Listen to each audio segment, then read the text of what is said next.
Warning: the following video contains explicit language which may be offensive to some viewers or inappropriate for children. The content within this video is intended for mature audiences only.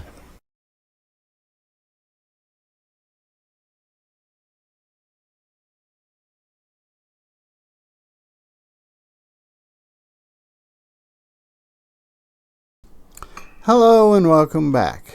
We are continuing our trip down the rabbit hole.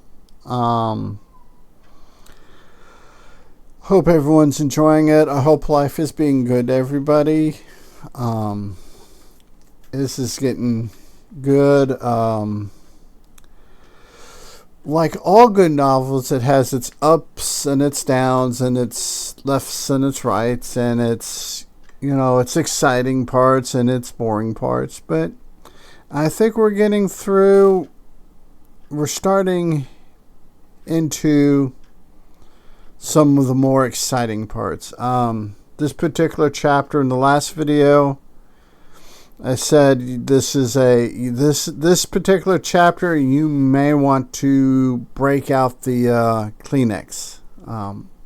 Try not to spoil anything, but you may want to break out the Kleenex.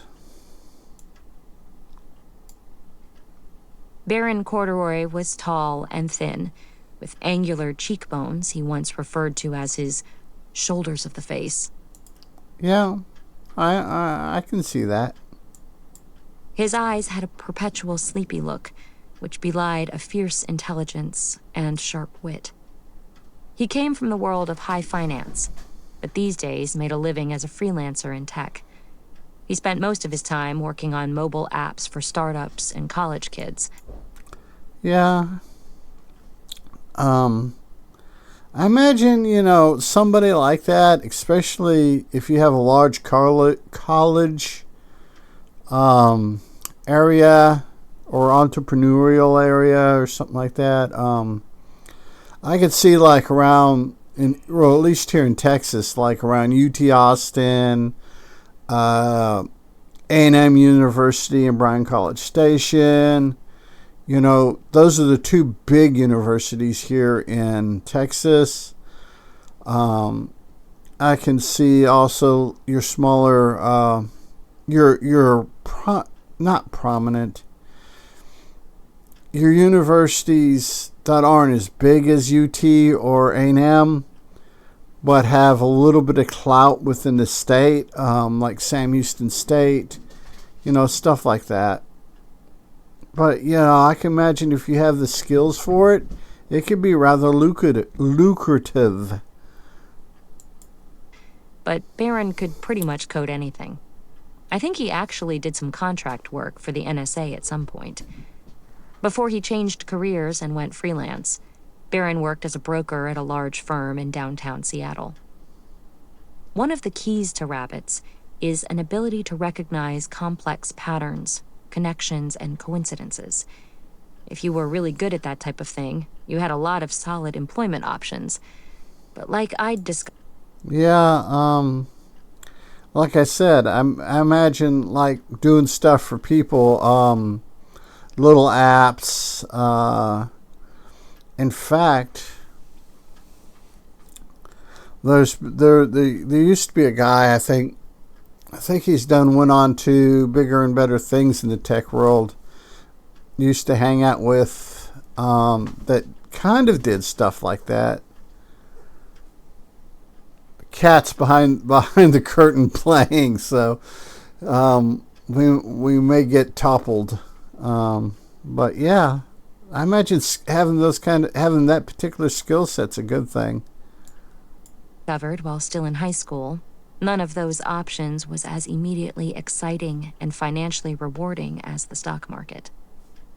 By the time I'd met him... Yeah, the stock market could be if you have the skills to do something like that, I imagine the stock market could be really, really rewarding. Baron was starting to burn out, getting tired of the West Edge grind. Microdosing LSD and pounding Adderall had kept him sharp for a while. As such things do. But when the drugs no longer worked, he needed to find something else. That's when he discovered the game.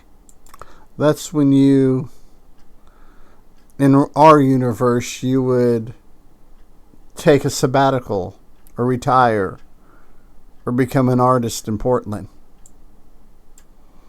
The mysterious history and deep web conspiracy links got him started, but the intense pattern recognition work and puzzle solving, along with the camaraderie of like-minded weirdos, kept him in. I imagine somebody that does that, who's good at pattern recognition, I imagine something like that, like coding, would be just way awesome for him. Way in. I met Baron for the first time at the Magician's Arcade when I was a senior in college. Like a lot of us, Baron Corduroy had come to the arcade in search of the magician. Yeah, love that character. I think I've said anytime he comes up in any of the videos, first season, second season of the podcast, and now in this in this novel, yeah, I love the magician. Just probably my favorite supporting character. He came to speak with him about a game called Xevious, a vertically scrolling shooter video game released by Namco in 1983. He'd come to see Xevious because Baron believed something strange was going on with one particular cabinet version of the game. Yeah. This is kind of cool because this is for an 80s kid growing up. I can imagine growing up late 70s into the 80s and being a teenager, young adult in the 80s. That would be pretty cool. That the concepts of this story, the way it's put together, it checks off all the right nostalgia boxes. He'd played in a 7-Eleven in Oregon, and he wanted to check out another cabinet in order to use it as a point of comparison. At that time, the closest functioning Xevious machine was located at the Magician's Arcade. The Magician, though, I think it's kind of cool because he magically has, the right games and stuff like that. That's a lot of that is so the story can happen, but it's just kind of cool. Especially the way I picture his thing in my head. In Seattle, 5 teenagers on 4 different dates had complained of headaches and dizziness before passing out while playing the Xevious machine in that 7-Eleven. Yeah, don't think I personally would if, a game had that kind of reputation, gotta learn how to talk, I would be really eager to play it. But that's just me.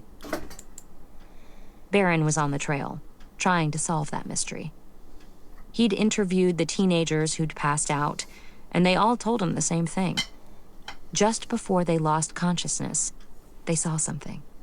A shadow thing that spilled across the screen and beckoned to them with a thin, outstretched hand.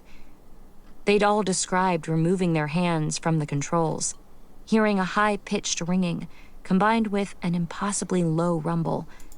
The high-pitched ringing, I've had that remind me to eat sometimes. Sometimes when I do forget to eat, that I'll get ringing and get that real lightheaded sensation, and it will jar me into eating. And then that's about 50% of the time. The other 50% of the time, I do just one more thing, do one more thing, get one more thing, have one more thing. Then I'll eat and just keep doing that. And finally, I'll get sick and the wife will yell at me. And then waking up on the ground, staring up into somebody's concerned face. The symptoms sounded eerily familiar to me, if not the cause. I've passed out before, and from not eating, and my wife has yelled at me, and probably deservedly so. A lot of the times when she yells at me, I've earned it ass chewing.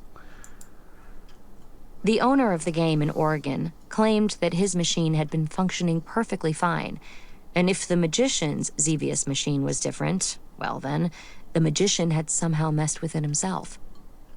I know the magician fairly well now, and if he's capable of messing with the code of a video game from 1983, then I'm Hazel.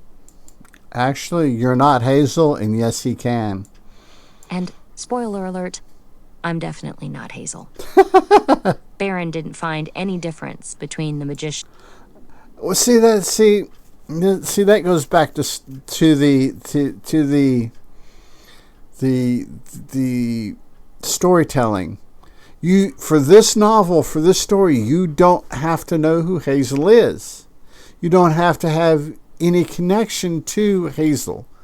But if you've listened to the podcast, you get the joke. You get what's going on. You get to see a little bit larger, a little bit brighter thing into the story.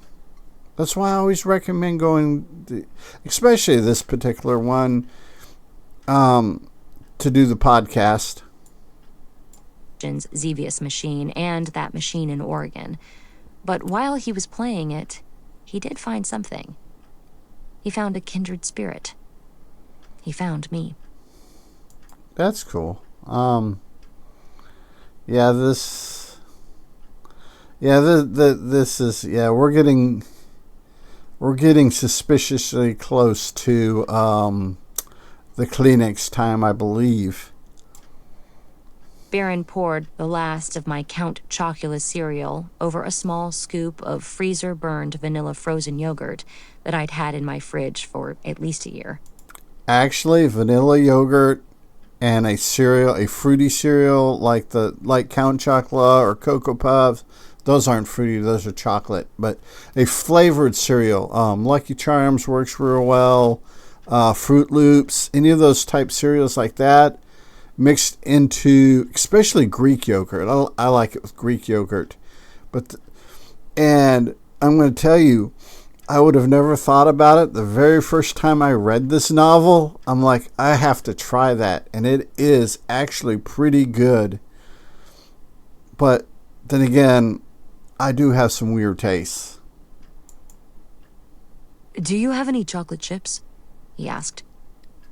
I met Alan Scarpio last night, I said, doing my best to keep my voice level and unaffected. Yeah, right, Baron said, as he picked up a spoon and started eating. After a moment, he set his spoon down slowly and stopped chewing. Okay, we'll go ahead and call this video good here, and we'll come back to it in the next video. Nope, we're further away from the Kleenex time than I thought. So yeah, we'll go through the whole Scorpio thing. Yeah, but yeah, if you like vanilla yogurt, try it. Try it with chocolate chips work. Dark chocolate chips is good. I like white chocolate chips and yogurt too, though the vanilla yogurt, that's really good too. Yeah, but especially the cereal. Pick a flavored cereal that you like and go for it. The worst can happen is you don't like it, and I do recommend experimenting with food because, well, I'm a foodie. So, with all that being said, be a good human. Be good to other humans. Peace.